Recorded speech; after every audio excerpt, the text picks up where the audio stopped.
South Korea, known globally for its remarkable economic rise and cultural influence, now stands at a demographic crossroads. The country is experiencing an unprecedented decline in its fertility rate, leading many experts to warn of a looming societal transformation. With fewer children being born each year and a rapidly aging population, South Korea may be facing not only a shrinking economy but also the possible erosion of its social structure. Historically, South Korea's birth rate reflected the needs of a growing nation. In the 1950s, Korean women gave birth to an average of 6 children. As the country industrialized, urbanized, and modernized, that number fell significantly. By the 1980s, it dropped below the replacement rate of 2.1 children per woman, the level necessary for a population to sustain itself without immigration.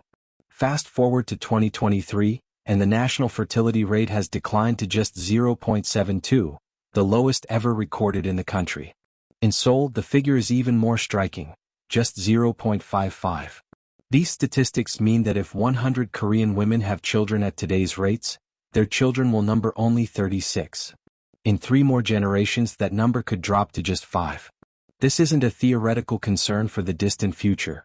It's a clear trajectory that is already reshaping the country. The demographic impact is visible in everyday life.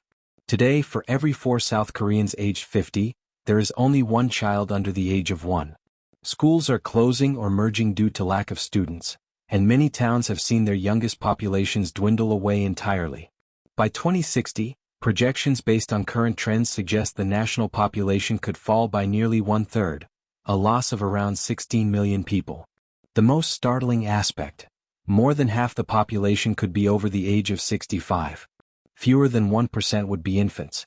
This shift would make South Korea the oldest country in the world by proportion, surpassing even nations like Japan and Italy that have long grappled with similar trends. A shrinking population carries deep economic consequences. South Korea's current economy, valued at around $7 trillion, is largely powered by its 37 million working-age citizens. But by 2060, that labor force is expected to shrink by half. While technology and automation may partially offset the reduced workforce, such innovations have limits. Economies grow not just through productivity, but also through consumption, and older populations tend to spend less. Fewer workers will need to support more retirees, putting immense strain on the country's pension and healthcare systems. South Korea currently maintains a substantial pension fund of over $700 billion. However, experts warn that by the 2050s, this fund may be depleted unless significant reforms are made. By then, the ratio of workers to retirees could be as low as 1-to-1, or worse. This would place enormous financial pressure on the younger generation, many of whom are already struggling with job insecurity and high living costs. Beyond economics, the social structure is set to transform. If projections hold, by 2060, up to 50% of South Koreans aged over 70 could have no siblings, and around 30% may have no children. Young adults will be rare. Those aged 25 to 35 could represent only 5% of the population. Such a society would look radically different from today. Entire neighborhoods may become ghost towns. Social isolation could become widespread, especially among the elderly. A decline in intergenerational connections, once a cultural cornerstone, could lead to profound shifts in values, community life, and political dynamics. Several interrelated factors have contributed to the fertility crisis in South Korea. Work pressure. Despite legal limits, many employees work far beyond the 40-hour standard week. Proposals to increase the maximum to 69 hours met widespread resistance. High cost of living. Housing in major cities is prohibitively expensive, making family planning difficult for young couples. Education pressure. Families spend heavily on private tutoring to help their children succeed in a competitive academic environment. This cost often deters couples from having multiple children. Gender roles and expectations. South Korea has one of the lowest rates of male participation in domestic responsibilities among developed countries. This places a disproportionate burden on women who wish to both work and raise children. Marriage norms. Culturally, marriage is still viewed as a prerequisite to parenthood. Yet fewer people are getting married, and children born outside of wedlock make up just 4.7% of births, one of the lowest rates in the world. These factors collectively discourage young people from starting families.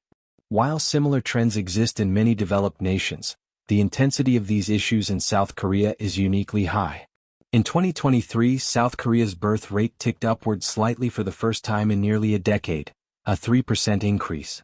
While encouraging, this improvement is modest and far from the level needed to reverse long-term trends.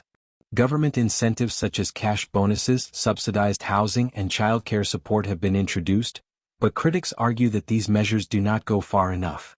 Meaningful progress will require deeper changes, not only in policy but in work culture, gender expectations, and social values.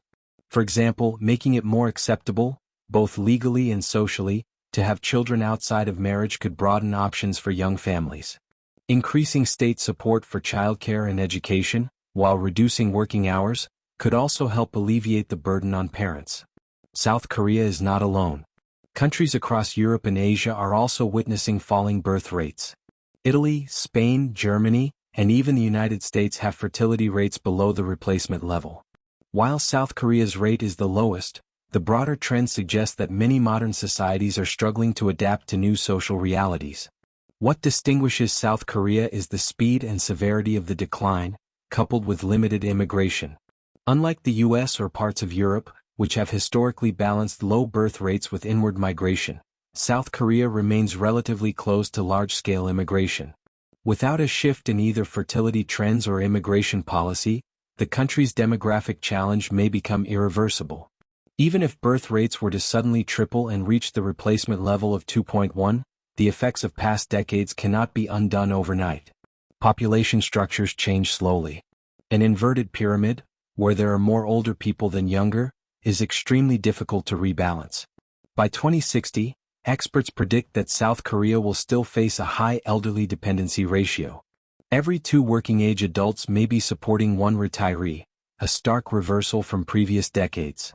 And with fewer young people to drive innovation, growth, and cultural renewal, the country may face a long period of stagnation.